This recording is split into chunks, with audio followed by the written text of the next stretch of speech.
Buen día, mucho gusto. Aquí visitándoles nuevamente de Universidad Rural en sus clases virtuales. Este es el curso de legislación educativa y nuestra semana es la semana 14. Para esta clase nuestro objetivo va a seguir siendo conocer la parte legal de la educación en Guatemala. Y para eso nos vamos a apoyar en el acuerdo ministerial número 1171 del 2010. Que como en otras clases les he comentado, que al revisar estos acuerdos me doy cuenta de que el resumen, la parte medular, la parte esencial, como usted quiera llamarle, se encuentra en los considerandos y luego a través del articulado nos van dando información más detallada de lo que contiene este tipo de acuerdos. Para este considerando vamos a ver que corresponde al Ministerio de Educación reglamentar el proceso de evaluación de los aprendizajes en función de la organización del currículo, de los diferentes niveles educativos y modalidades y de las demás del sistema educativo en función de la formación de la población que se atiende. Bueno, cuando decimos reglamentar, recuerden ustedes que igual que a través de los acuerdos de paz se creó un nuevo CNB que contemplara las posibilidades de dar mayor cobertura y mayor énfasis a la preparación de los estudiantes y a los docentes en servicio. Pero esto no se puede hacer si no existe el reglamento que ayude a cumplir cada una de estas fases. Casi todos los años nosotros recibimos los nuevos ajustes que se hacen a los reglamentos para la evaluación de los aprendizajes. Hemos visto que a través de este acuerdo nos llegaron a nosotros los programas de los PMA para que pudiéramos ir mejorando la calidad del aprendizaje de los estudiantes. Nos habla de que se ha dado toda esta reglamentación en cada uno de los niveles que ocupa el sistema educativo. Cuando hablamos de cada uno de los niveles estamos hablando de preprimaria, la primaria con sus 6 años, la educación básica con los 3 y el diversificado que va a depender de cada una de las carreras que se están sirviendo. Hay que tratar de estar al día con toda esta reglamentación, pues durante el año que se llevan a cabo los procesos y se quieren dar cumplimiento a las competencias establecidas en el CNB, si nosotros no conocemos el reglamento de evaluación de estos aprendizajes, podemos caer en un error que al final es el que causa un daño para la vida del estudiante. Y recuerde usted que la educación, su razón de ser, es el estudiante. Ahí es donde está lo más importante de todo el proceso de enseñanza-aprendizaje. Entonces, cuando a usted le pregunte en qué acuerdo habla de la reglamentación del proceso de evaluación, la respuesta va a ser que es el acuerdo ministerial 1171 del 2010.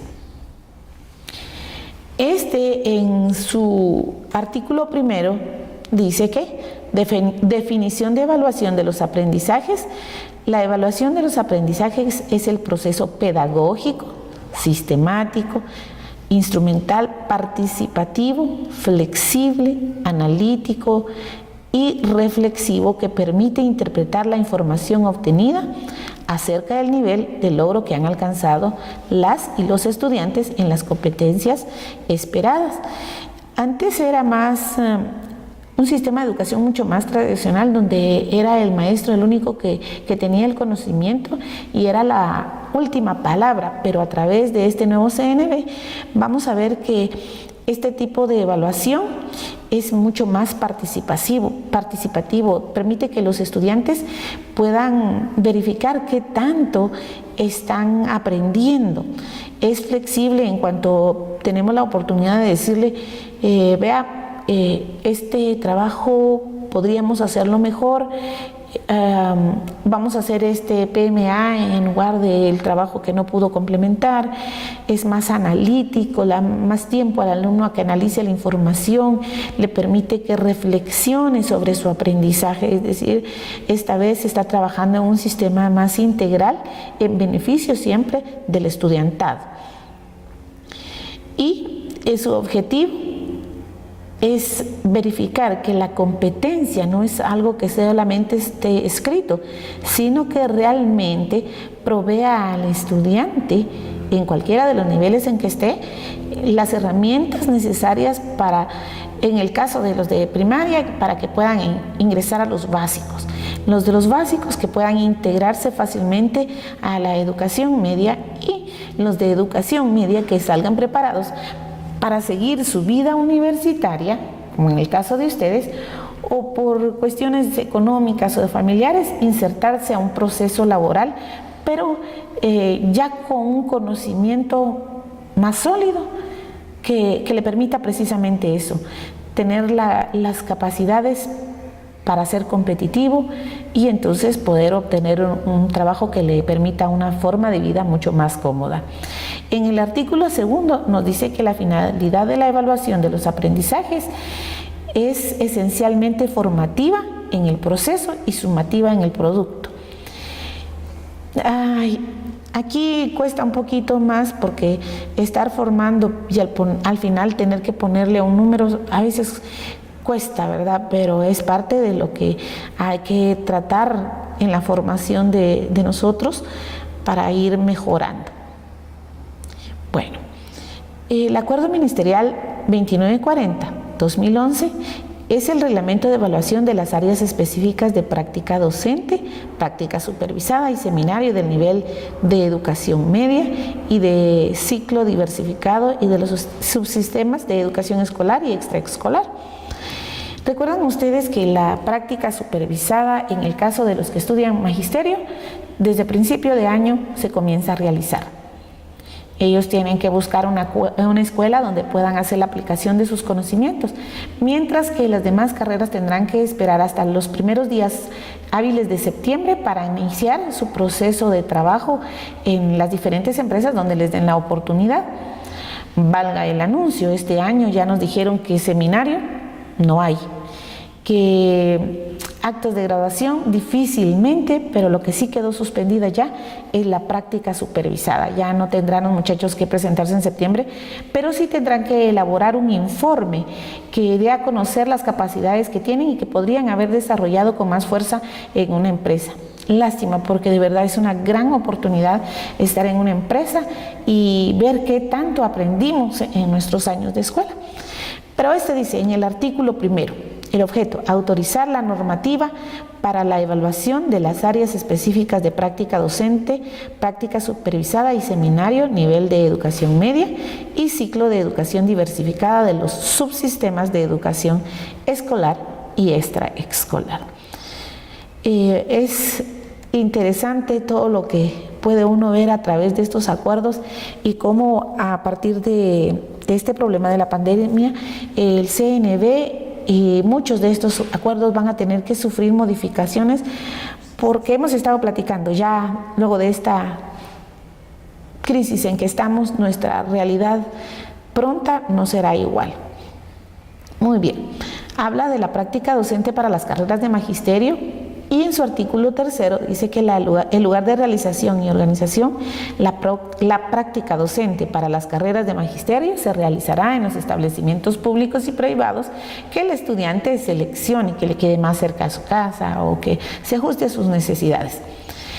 Y ahora dice que en la jornada de estudio también debe organizarse en 4 etapas y trabajar en base al CNB, siendo estas la observación en el aula, en el proceso de práctica, una observación en el aula que tenía una duración de 60 horas, el estudio de casos, otras 60 horas, la auxiliatura, 105 horas, y luego una práctica docente de 255, que era la más emocionante porque había que ir a trabajar directamente con los estudiantes.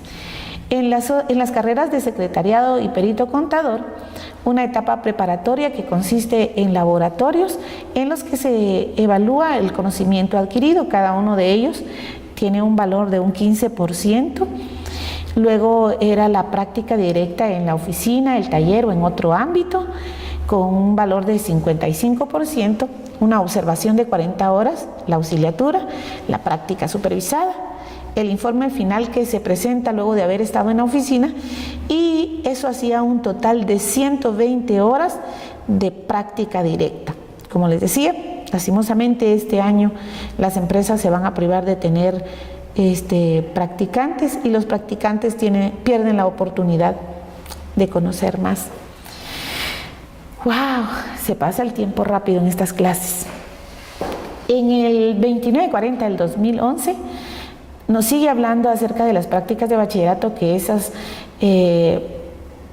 básicamente son las mismas, y en algunas de ellas no hacían práctica porque no estaba reglamentada, pero a través del 2940 ya pueden darse ustedes cuenta de la sumatoria de los laboratorios también, y se iban a hacer sus prácticas los muchachos.